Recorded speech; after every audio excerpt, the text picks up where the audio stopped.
अस्सलाम वालेकुम फ्रेंड्स, मैं हूं आपका host Aamir Shahzad and once again welcome to my YouTube channel king of Urdu guys. आज एक और इंटरेस्टिंग वीडियो के साथ हाजिर हूं फ्रेंड्स। इस वीडियो के अंदर मैं आपको व्हाट्सअप की कुछ कमाल की ट्रिक्स बताऊंगा, जिसके अंदर आपको जो है ना वो कुछ ऐसे कीबोर्ड्स बताऊंगा जो बहुत ही अमेजिंग है आप लोगों के लिए। जैसा कि मैंने व्हाट्सअप को ओपन किया, ओपन करने के बाद यहाँ पर मैं लिखता हूँ क्या हाल है, ठीक है। जैसे मैंने यहाँ पे लिखा और यहाँ पे आप देख सकते हैं कि वो इस तरह से कुछ आ चुका है। इस पर क्लिक करूँगा तो वो कुछ इस तरह सेंड हो जाएगा, ठीक है। इस तरह मैं कुछ भी यहाँ पे टाइप करता हूँ, जैसे कि मैं यहाँ पे अपना नेम टाइप करता हूँ, ठीक है। सॉरी, यहाँ पे मैं आके अपना जो है ना वो नेम टाइप करता हूँ। तो ये देखिएगा, जैसे मैंने यहाँ पे आके अपना नेम टाइप किया तो यहाँ पे ऑटोमेटिकली हमारे पास ये ऑप्शन आ गया। इस पर मैंने क्लिक किया तो ये इस तरह यहाँ पे ये सेंड हो गया। इसी तरह इसके अंदर और बहुत सारा फीचर्स हैं। फॉर एग्जांपल यहाँ पे मैं क्लिक करता हूँ और यहाँ से कोई भी फॉन्ट स्टाइल सेलेक्ट करता हूँ, ठीक है। फॉन्ट स्टाइल सेलेक्ट करने के बाद यहाँ पे मैं कुछ भी टाइप करता हूँ, जैसे कि मैंने अपना नेम टाइप किया तो इस तरह फॉन्ट स्टाइल भी चेंज हो जाता है।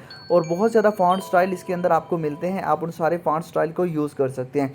उसके अलावा इसके अंदर और बहुत सारे फीचर्स हैं, जैसा कि यहाँ पे इमोजीज़ पे मैं क्लिक करता हूँ, ठीक है। सॉरी, यहाँ पे इमोजीज़ का जो ऑप्शन है इस पर क्लिक करता हूँ तो यहाँ पे इमोजीज़ देख सकते हैं कि किसी भी इमोजीज़ पे मैं क्लिक करता हूँ तो यहाँ पे देखिएगा वो इमोजीज़ कुछ इस तरह सेंड होंगे, ठीक है। यहाँ पे देखिए ये इमोजीज़ हो गए, ये हो गए, और भी बहुत सारे इमोजीज़ हैं। ये आप देखेंगे व्हाट्सअप के अंदर तो वो कुछ उस टाइप से ही सेंड होंगे, ठीक है। तो मैं बैक जाके आपको दिखा देता हूँ कि वो सारे के सारे इमोजीज़ यहाँ पे एनिमेटेड इमोजीज़ जो है ना वो यहाँ पे ये सेंड हुए हैं, यहाँ पे आप देख सकते हैं।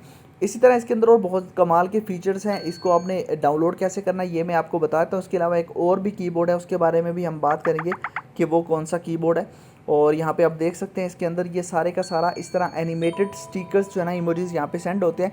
जैसे कि मैंने यहाँ पे ये कुछ भी अगर टाइप करते हैं तो वो भी इसके अंदर इंक्लूड हो जाता है, ठीक है। अगेन मैं यहाँ पे कुछ भी टाइप करता हूँ, जैसा कि यहाँ पे मैंने ये लिखा तो यहाँ पे देखिए ये कुछ इस टाइप से हो गया।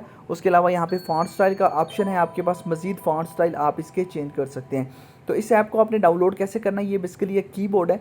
इस कीबोर्ड को डाउनलोड करने के लिए आपको एक ऐप इंस्टॉल करना होगी। आपने क्या करना है, आपने अपने मोबाइल फ़ोन के अंदर जो है ना वो सबसे पहले तो आप जो मेरी वीडियो देख रहे हैं, वीडियो को आपने लाइक कर देना है। चैनल पे नहीं हो तो सब्सक्राइब करने के बाद नोटिफिकेशन बेल पे क्लिक करके ऑल पे क्लिक कर देना है। उसके बाद ये टाइटल होता है, इस पर क्लिक करना है ना, यहाँ पे आपको नीचे मिल जाएगा ऐप लिंक, ब्लू कलर का लिंक, इस पर क्लिक करके आपने ऐप को डाउनलोड कर लेना है। इसके लिए आपने ऐप को डाउनलोड करने के बाद आपने क्या करना है, आपने अगर ऐप डाउनलोड नहीं हो रही तो आपने गूगल क्रोम ओपन करना है। यहाँ पे जाके सर्च कर लेना है APK cycle. APK cycle search करेंगे, फर्स्ट नंबर वेबसाइट आ जाएगी apkcycle.com, इस पर क्लिक करेंगे। यहाँ पे आप थोड़ा सा नीचे आएंगे, यहाँ पे आपको जो है ना वो बेस्ट कीबोर्ड्स मिल जाएगा और यहाँ से आप उसको डाउनलोड कर सकते हैं, ठीक है। इंस्टॉल कर लीजिएगा आप। इंस्टॉल करने के बाद बस सिंपल सा मैथड है, उस कीबोर्ड को आपने ओपन कर लेना है अपने ही मोबाइल फ़ोन के अंदर और इसके अंदर आपको बहुत सारे फीचर्स मिल जाते हैं। यहाँ पे आप सेटिंग्स में जाके इसकी सेटिंग्स को चेंज कर सकते हैं, ठीक है। बस आपने इसको इंस्टॉल करना है। उसके बाद इसकी मज़ीद सेटिंग है, यहाँ पे आप देख सकते हैं की पॉपअप, इसको भी आप ऑन कर लीजिएगा। ये ऑटोमेटिकली इसकी बाय डिफ़ॉल्ट जो सेटिंग है वो ही आपने रहने देनी है। उसके अलावा सिलेक्ट थीम, इसके अंदर थीम्स के भी बहुत सारे ऑप्शन हैं, आप इसके अंदर थीम्स भी सिलेक्ट कर सकते हैं। तो ये एक ज़बरदस्त कीबोर्ड है, इसको डाउनलोड कर लीजिएगा। मिलते हैं नेक्स्ट वीडियो में, थैंक्स फॉर वॉचिंग।